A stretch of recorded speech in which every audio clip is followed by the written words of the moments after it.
This is a work of fiction. Any resemblance to real persons, living or dead, is purely coincidental, while all reference to locations, historical events, and climatic conditions are real. Kill Me Now. Episode 4. Maputo.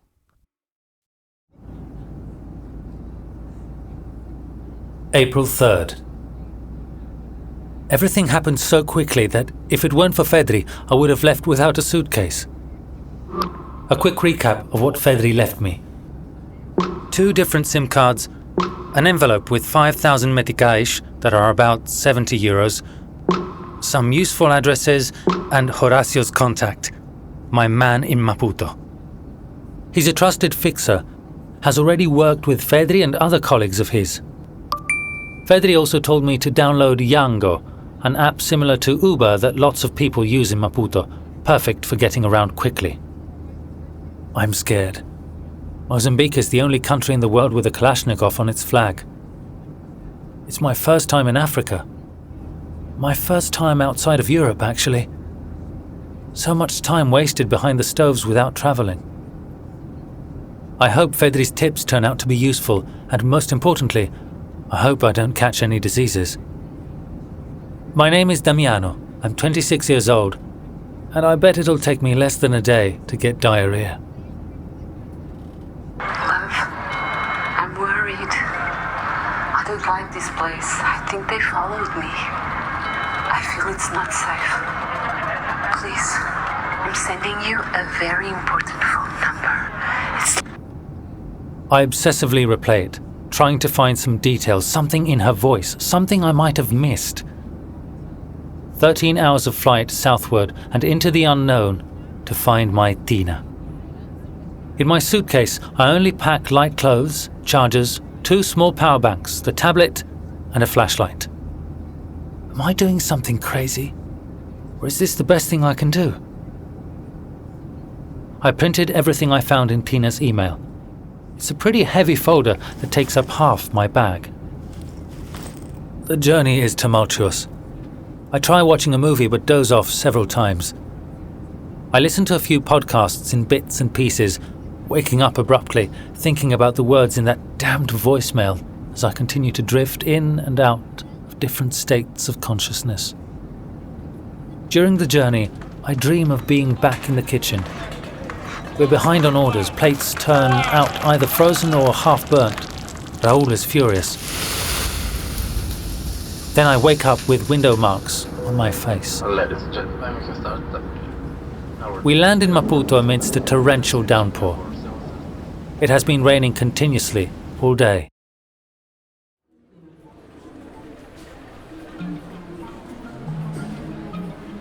At the exit gate, there's a line of people holding tablets or sheets of paper with travellers' names written on them. I read my name on a sheet held by a short, stocky guy. As soon as I point to the piece of paper, Horacio, my fixer, seems to shake himself out of lethargy and welcomes me with open arms. He's wearing an extremely tight raincoat with dreadlocks peeking out. He immediately asks me about Fedri and then informs me that he has already called a chopela to take us into the city. A fixer is a facilitator, a term used by journalists, correspondents or aid workers to describe a figure, usually local, who helps to connect with the local population, establish contacts, gather information, cover movements, and serve as a reference point.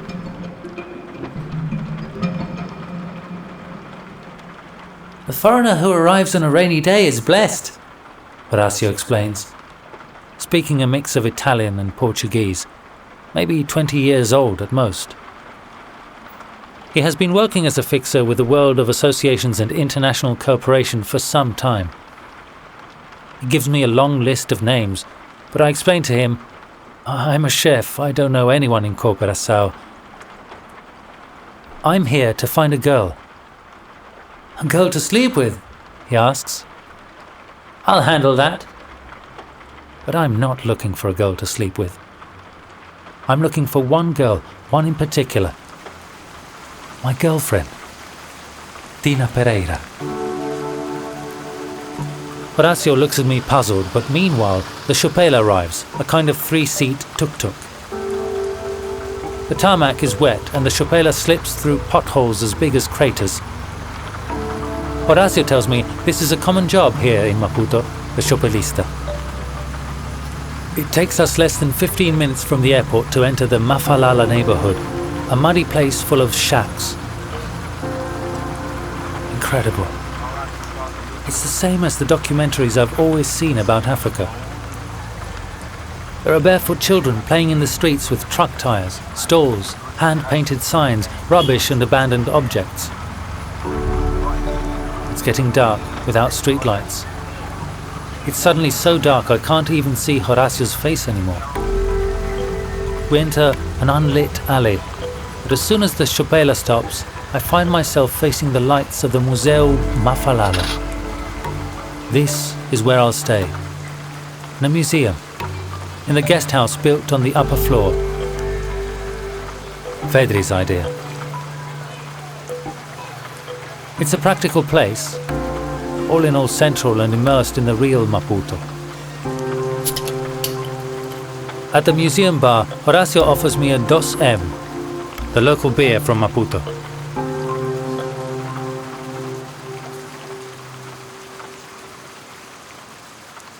It keeps raining all night, and the next day, Mafalala looks like a giant open-air puddle.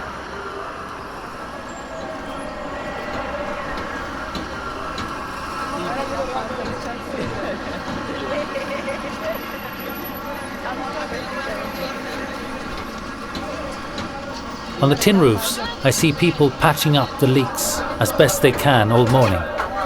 Water has entered many houses, and there's a lot of work to do. There are a lot of people around. Women carrying sacks of flour and slices of watermelon on their heads, coconut sellers, carts full of onions, charcoal, bananas, cigarettes and matches. There's a place where you can rent chairs for weddings or birthday parties. My eyes burn from the light and the dust rising from the street. Horacio was born and raised in Mafalala, and everyone knows him around here. I'm the only white person for miles around. It had never happened to me before. The very first thing to do is also the one I fear the most. We need to go and see if Tina is in the hospital. Horacio has a puzzled expression, seems taken aback. In his heart, he was convinced he was just chauffeuring around yet another tourist or another aid worker. Instead, I repeat, I'm here to find Tina, who has disappeared into thin air. I'm afraid something bad happened to her during the Azagaia protests. Horacio doesn't say anything during the journey. He asks me to forward Tina's photos to him.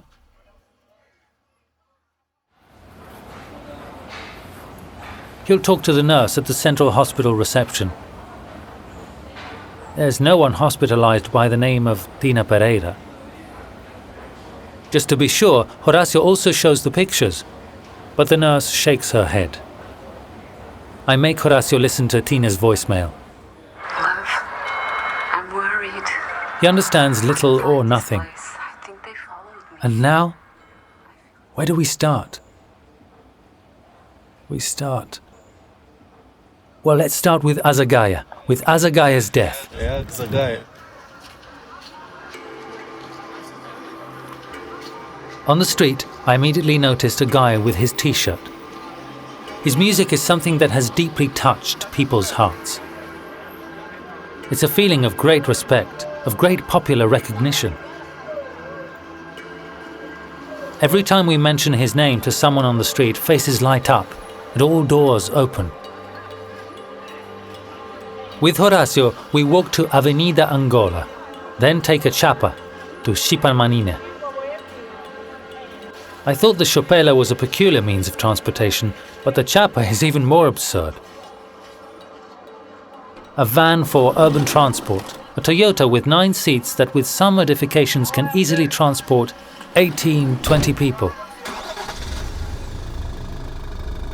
We get on and there are already about 10 passengers, and we pick up another 4 during the ride. Besides the driver, there's the cobrador, kind of conductor who collects money, opens and closes the door continuously, shouts the destination, stops the vehicle in the most unthinkable places. I'm sitting between a huge lady who loaded a basket of roasted peanut bags and a guy flipping through the pages of Diario de Mozambique. Horacio is behind, giving me directions loudly, pointing, explaining. He tells me that to get around, you can also take motorcycles or a My Love, an open bed van where people are crammed up on top of each other. Horacio gives the cobrador 30 meticais, about 40 cents, and we get off. We're at the corner between Rua do Zambeze and Rua de Chipamanine. Amongst the confusions of screams, chickens, people collecting used batteries, bags, carts, and motorcycles, I realize I still don't have Horacio's number. I stick to him without letting go for a second. While keeping one hand fixed above my wallet, I feel it in my pocket, but I keep touching it to feel its consistency and presence. We're inside the Chipamanine market, a maze of dark, earthy corridors. The smell is strong, of spices, live animals, dead animals, clothes, food, burning charcoal. Horacio has arranged to meet a guy he knows, Marcio. He was at the protests after Azagaia's funeral and also got beaten. Marcio must be 19, skinny, tall with shaved hair and a pink t-shirt with the huge logo, Gucci.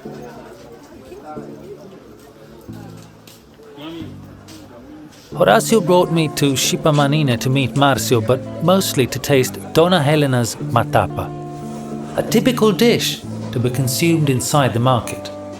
Seafood and crab meat immersed in a sauce of pounded cassava leaves, peanut flour, coconut milk, garlic, and onion. I've already tasted this stuff.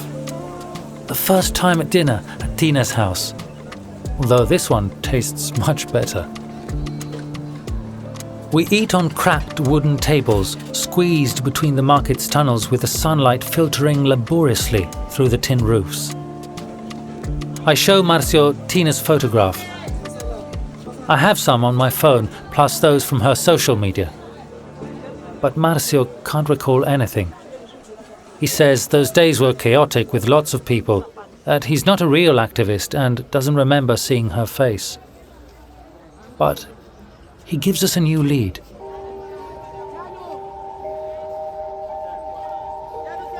There's a girl, Celia, a musician and DJ who hosts a radio show on Radio Cigarra. She was very close to Azagaia, coordinated speeches and commemorations during the funeral, and was always at the forefront. Many people know her. Celia is one of the most respected names in the local music scene. Horacio wastes no time. He starts phoning, makes a couple of unsuccessful calls, and then cuts it short. Let's go straight to the live studios. Marcio would gladly come with us, but Horacio dismisses him quickly, letting the market swallow him up and take him back to where he came from. We're back on a crowded chapa heading towards Baixa, the downtown area near the port where Radio Cigarra's headquarters are located. Celia was not in the studios, but Horacio retrieved her number. We tried to contact Celia, but she never answered our calls. On the way, we stopped to buy a phone recharge from street vendors. They're everywhere. They buy 20 meticais recharges for 19 meticais, practically earning 1 metical, just over a cent per sale, a total pittance. Life here is tough. People survive as best they can while a few get rich. Outside the cities, the situation is even worse. Since we're in Baixa, Horacio takes me to Praça da Independencia, where all the most important demonstrations are held, including the spontaneous ones that occurred after Azagaia's funeral. In the centre, in front of the municipio and next to the cathedral, there's a statue of Samora Machel, hero of Mozambican independence. It's a huge statue, about 9 meters high. They brought it there in 2011 from Pyongyang in North Korea, Horacio explains. Samora Machel is depicted in the traditional pose of socialist iconography, dressed in military uniform with his finger raised as a warning. He tells me his whole story.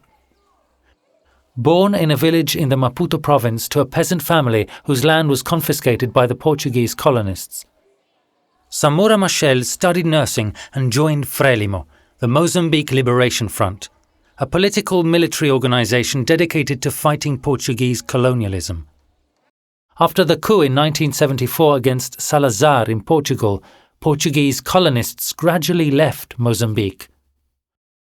Samora Machel led the revolutionary government to power, and in June 1975, Machel became the first president of Mozambique.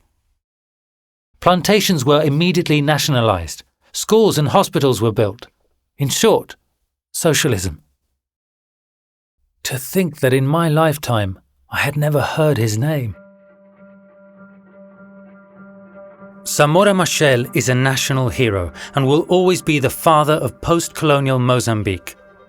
He died in a plane crash in 1986 returning from an international meeting, an incident shrouded in many shadows. Horacio tells me what people say. It seems that Samora Machel had shown a willingness to open dialogue with the United States, a move that did not please the socialist and Soviet world, which could have led to the tragic incident. How is it possible that in Europe no one knows anything about this sub-Saharan Che Guevara?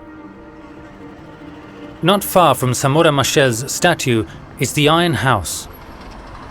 Originally designed and built in Belgium at the end of the 19th century by Eiffel, yes, the same one of the Eiffel Tower, it was dismantled and reassembled in Maputo, where it was supposed to become the district governor's residence, but it was never used. Too hot to live or work in, a building with iron walls and no air conditioning. Horacio knows a lot of people. He meets friends everywhere in the city. We run into one in front of the Iron House with a cart full of sugar cane and fruit. He prepares us a juice with mango, papaya, pineapple, coconut, and passion fruit. A miracle under the 3 o'clock sun. I take some photos of this godsend. The sugarcane man was also here on the day of Azagaia's funeral. I show him Tina's photo, but he doesn't remember seeing her. I feel like one of those 2-bit detectives who ends up in exotic places conducting their investigations without ever getting anywhere. Before returning to Mafalala, we stopped by a supermarket. Almost all products come from South Africa, the most economically and politically influential country in all of Southern Africa. Except for some local products, everything is the same, even the prices are European. But how can people afford this stuff? They can't afford it, Horacio tells me. Once alone, I turn on the tablet and try to organize my thoughts. I send a friend request to Celia. Tomorrow I see there's an event at a venue. Her name is among the list of participating artists. Again, we haven't accomplished anything today. I write to Fedri to update him on the near-zero progress. I also send him a couple of photos with Horacio in Praça da Independencia and with the sugarcane juice man. He replies about an hour later. Who is the guy with you? He asks. The sugarcane juice guy? No, the other one, he replies. Who is the other one? That other one is Horacio. Thank goodness for him. Fedri responds instantly. I don't know who that person is, but it certainly isn't Horacio. See for yourself. He sends me a shot of a slim guy with faded hair. The photograph has no correspondence. It's completely different from the person I found at the airport. You must be joking, I reply. No, my friend, I wouldn't even think of joking about a thing like this. But then, if that guy isn't Horacio, then who the hell is he?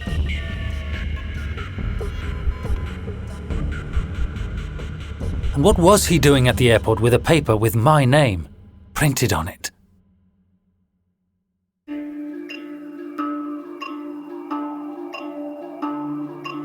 Kill Me Now is a podcast produced by O Suono Mio and funded by the European project Mudar. From an idea by Emanuele Lapiana and Gianluca Taraborelli.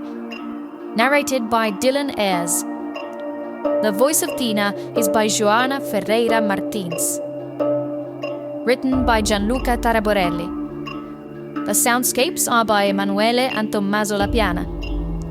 Mixing and post-production are by Alessandro Beso. The illustration is by Federico Tramonte. Proofreading and coordination by Sandra Indrizzi, Paolo Ghisu, and Diletta Carloni. The original soundtrack and direction are by Emanuele Lapiana. Recorded by Joey Tassello at Air Studio. Special thanks go to all the staff of the CCI in Trento: Cristina Viola, Alcidio Matavel Pires, Vincente Cossa, Jenny Capuano, Nene Mulchande Jr., Amarildo Ajasse, Fernando Francisco Nyametukwa, and the CAM in Beira, who assisted us in the production in Mozambique and Italy. To learn more about the Mudar project, follow at Mudar Beira on Instagram and Facebook, or visit www.mudarbeira.org. Kill Me Now is available in Italian, Portuguese, and English. If you liked it, tell someone.